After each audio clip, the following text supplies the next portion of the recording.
আসসালামু আলাইকুম। আজকে আমি মিষ্টি আলু আর 2টা ডিম দিয়ে একটা হেলদি নাস্তার রেসিপি শেয়ার করব। আশা করছি সবার কাছে ভালো লাগবে। এজন্য প্রথমে এখানে আমি 2টা মিষ্টি আলু নিয়েছি বড় সাইজের। তো এখন ছোট টুকরো করে নিচ্ছি যাতে দ্রুত সিদ্ধ হয়। তো এমনভাবে মিষ্টি আলুটা সিদ্ধ করার সময় পানি দিতে হবে যাতে পানিটা একদম শুকিয়ে যায়। তো পরিমাণ মতো পানি দিয়ে আমি মিষ্টি আলুটা সিদ্ধ করতে বসিয়ে দিয়েছি। সিদ্ধ হয়েছে। এখন আমি খোসাটা ছাড়িয়ে নিয়েছি। একটা ম্যাশার দিয়ে ভালোভাবে ম্যাশ করে নিচ্ছি। আপনারা চাইলে এটা হাত বা কাঁটা চামচ দিয়েও করে নিতে পারেন। এরপর আমি এখানে 2টা ডিম দিয়ে দিচ্ছি। আপনারা চাইলে এটা কিন্তু একটা ডিম দিয়েও করে নিতে পারবেন। এখানে আমি কোনো প্রকার চিনি দিব না। এখন আমি এখানে 1 টেবিল চামচের মতো কর্নফ্লাওয়ার দিয়ে দিচ্ছি। কর্নফ্লাওয়ার বা ময়দা ছাড়াও কিন্তু এর নাস্তাটা বানিয়ে নিতে পারবেন। তো যেহেতু আমি এখানে চিনি দিব না, চিনির বদলে আমি এখানে 2 চামচ মধু দিয়ে দিচ্ছি। আপনারা চাইলে কিন্তু চিনিটাও ব্যবহার করতে পারেন। এরপর এখানে আমি একটু লবণ দিয়ে দিলাম।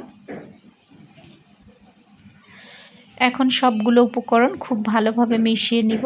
এখানে কোনো প্রকার আমি পানি দিব না।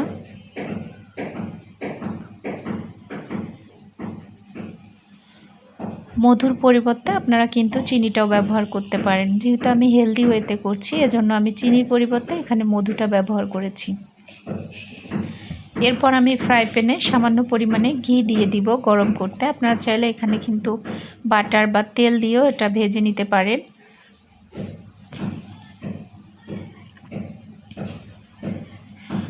তো তেলটা গরম হয়ে এলে আমি এখানে ব্যাটারটা দিয়ে দিব।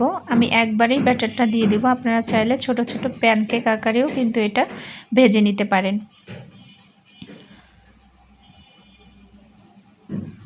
তো আমি একবারে বড় করে বানিয়ে নিয়ে ছোট ছোট করে কেটে নিব।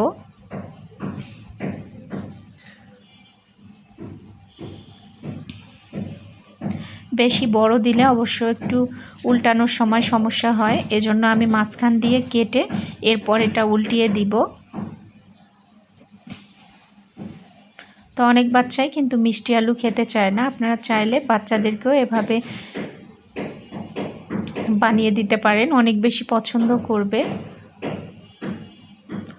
তো আমি এখন ছোট ছোট টুকরো করে কেটে নিচ্ছি। যেহেতু খুব বড় দিয়েছিলাম প্যানে, এজন্য আমার একটু উল্টাতে প্রবলেম হয়েছে।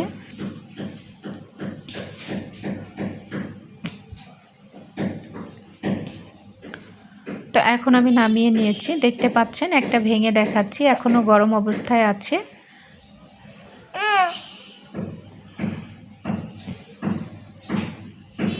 তো আপনারা চাইলে খুব সহজে ঝটপট বাসায় এই মিষ্টি আলুর রেসিপিটা তৈরি করে নিতে পারেন। আশা করছি রেসিপিটি ভালো লেগেছে।